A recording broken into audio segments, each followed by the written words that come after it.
In this video, I'm going to try and produce a condensed version of the key concepts that you'll need to do the programming and how those concepts appear in the data structures that you're going to be using. You see here the raw output stream from my microphone, and you see that sound is represented as a list of numbers. There are a couple of key lines that we used in order to get that raw data stream. So first we create an audio reader object, then we create a byte array output stream. These are just variables, so you actually initialize them if it's a graphics program inside setup. The audio reader class will let you get a mic stream that you save into your reader object, and then you can ask your reader object to give you the output stream. And this output stream object is how you actually get those numbers from your microphone. There are two important lines of code. The first is you ask your output stream to convert itself into a byte array. This byte array is what actually contains the numbers that we were printing before. Don't forget to reset your data stream, because if you don't, every time you ask it for a byte array, it's actually giving you all of the audio it's ever recorded since the beginning of its recording. But if we want to be processing the audio live, we only want to process the audio that it recorded most recently. So when you say reset, it's going to clear its own internal memory so that way the next time you ask, give me the audio you've recorded, it's only going to be the audio since the last time you reset it, which means it's going to be the most recent audio. Remember that sound is a standing wave. So when a speaker diaphragm vibrates, it induces vibrations in the air molecules next door. So you can think about sound as a wave where the x-axis is time, even though in this picture it makes it look like the x-axis is space. I don't really like that.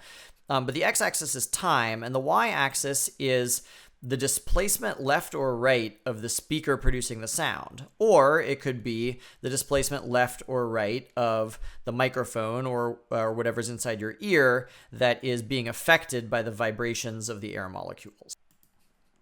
The more vibration, the more displacement, the louder the sound is likely to be. So how does a wave like this get turned into a list of numbers? We sample the amplitude at regular time intervals. So if this was the wave that we were recording, what we do is every fraction of a second, we'll sample the amplitude, and that becomes one of the numbers in the raw audio output of the array that you got. So what that means is that each index in your raw array represents a different time, and the values represent the amplitudes of the sound wave at that time. Remember that our sample rate is 44,100 hertz, which means that we're taking 44,100 samples every single second. That means that every single sample represents 1 over 44,100ths of a second. And that's approximately 0.0002 seconds. So, in other words, each measurement here represents an extremely small amount of time. But this wave that shows you the amplitude as a function of time isn't the only way to look at musical notes. Some notes produce a very pure sine wave. So, for example, when I whistle, that's producing something very close to a sine wave. And the frequency of the wave, the number of total oscillations per second, corresponds to the pitch of the note that you hear. So fewer oscillations per second, a lower frequency, sounds like a lower note.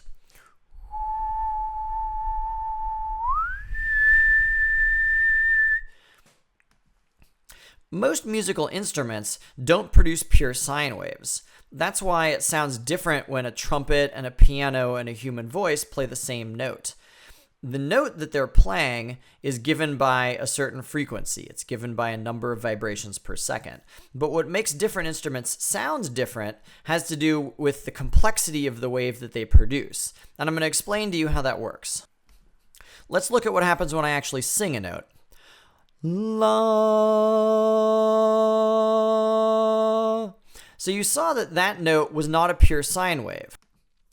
When I was whistling, it produced a pure sine wave, and you can see here a frequency of 110 oscillations per second produces a sine wave that looks like this. This looks a little bit more like what was happening when I was singing. It's a more complicated wave. But you see that the complicated wave actually is just my original sine wave, and then I added another sine wave at twice the frequency. So 110 oscillations per second, 110 hertz, is a particular tone. It sounds like da. 220 is higher, so it means it corresponds to a higher pitch. But wait a minute. You just heard me sing one note, right? So how is it that one note actually consists of sine waves that represent different notes? What's actually happening, and what you didn't know about music before, maybe, is that what sounds like a single note is actually composed of lots of different tones. But the reason that they don't sound like different tones is because the higher tones are actually much quieter. So to your ear, it sounds like just one note, but that one note is actually composed of lots of different notes at slightly different volumes, but the higher notes are quieter and quieter and quieter. One way to see that is to look at a plot of all of the different loudnesses, of all of the different frequencies in the sound. So let me do the whistling again. And if you remember, when I whistled, it was almost a pure sine wave.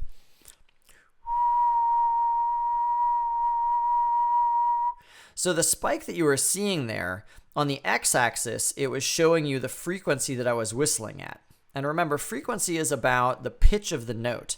So if I whistle a higher note, you're going to see a spike further along the x-axis because it's a higher frequency for the higher note.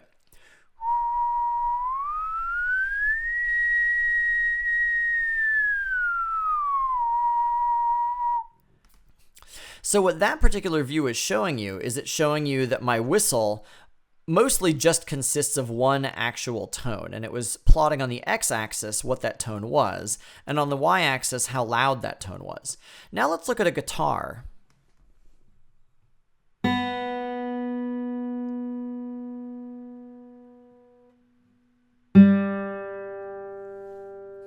You can see for the guitar, it's actually producing several spikes that are spaced at regular intervals. That's a visualization showing you that what sounds like one guitar note is actually composed of lots of different tones. And the reason you don't hear the tones is because they're quieter, and that's what makes the guitar sound the way that it sounds. Let's do it again for my singing. La.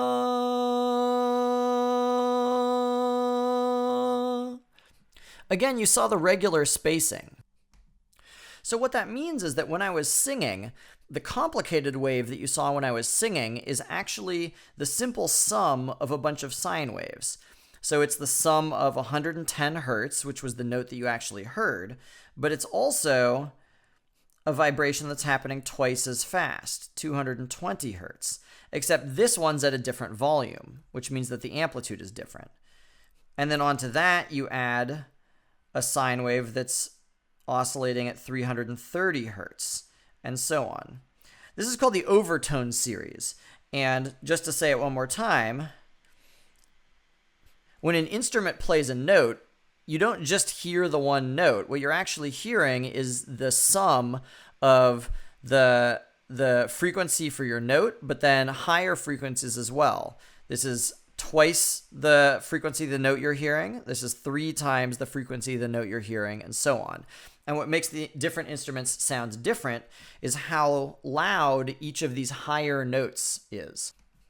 So let's say for a second that this fundamental note, this fundamental frequency, has an amplitude of 5.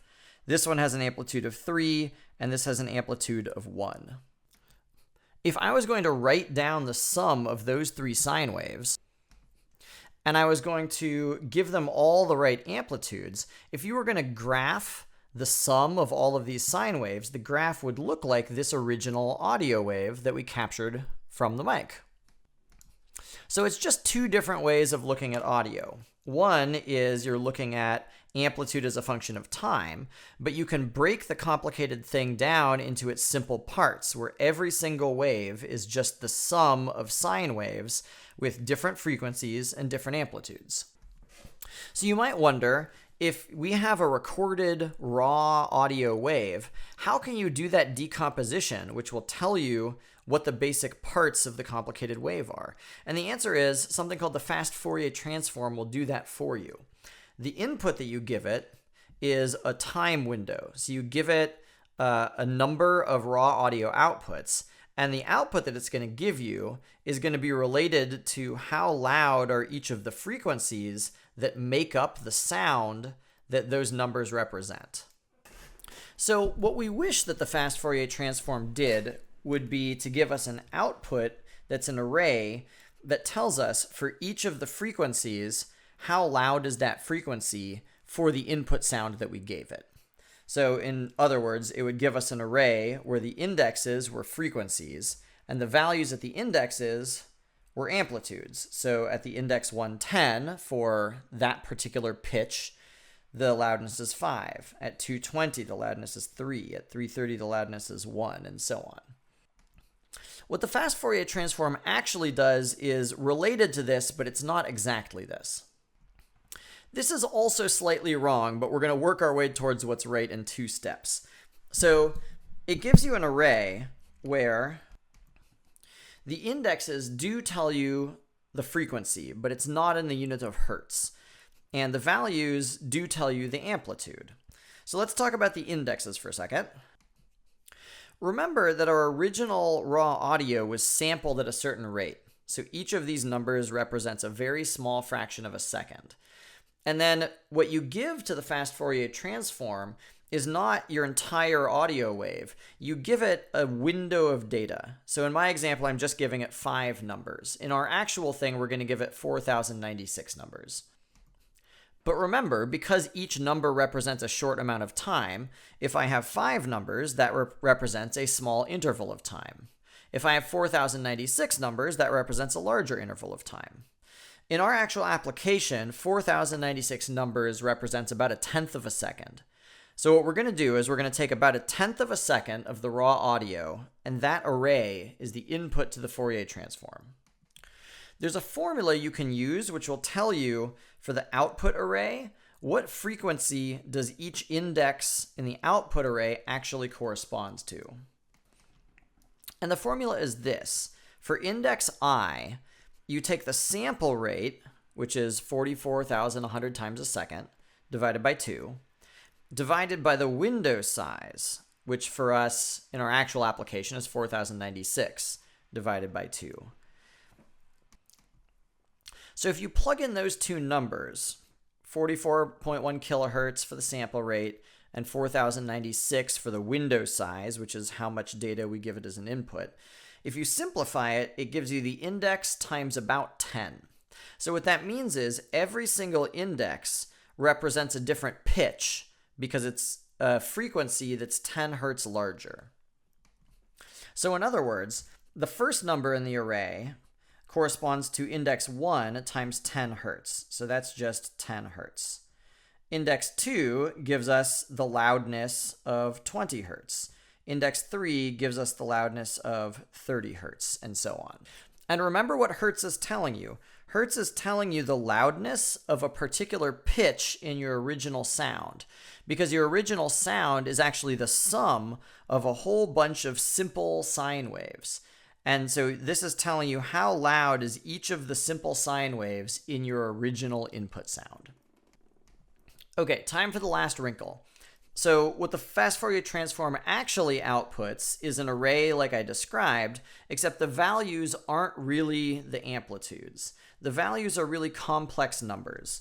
And if you don't know what a complex number is, it involves the concept of I, which is defined by mathematicians as the square root of -1. Understanding this in depth would be its own, several lectures of class.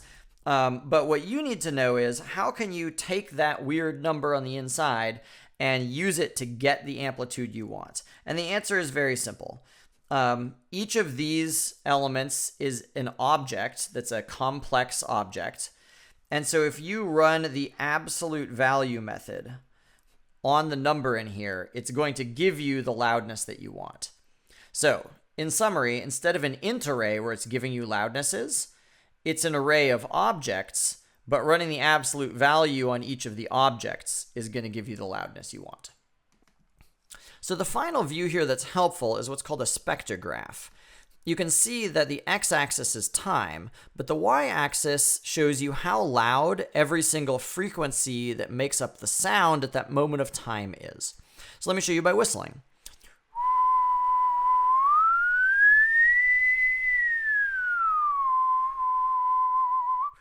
So hopefully you see that as my note went up, you saw the Y values where the bright pixels are going up. And what that's showing you is the brightness of the pixel corresponds to how loud a particular frequency is. So what you're seeing here is when I was whistling, at first this frequency was loud, but then when I whistled as a pitch was going up, higher frequencies became the louder frequencies. And so the brightness went up. Let's look at it again with the guitar.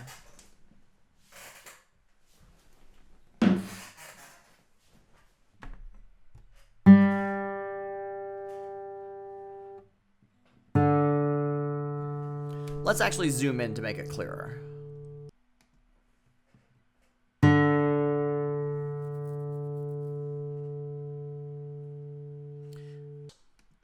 So you can see all of these vertical bands where it's bright pixels that are spaced evenly. This is just another view of that same frequency plot that we saw before.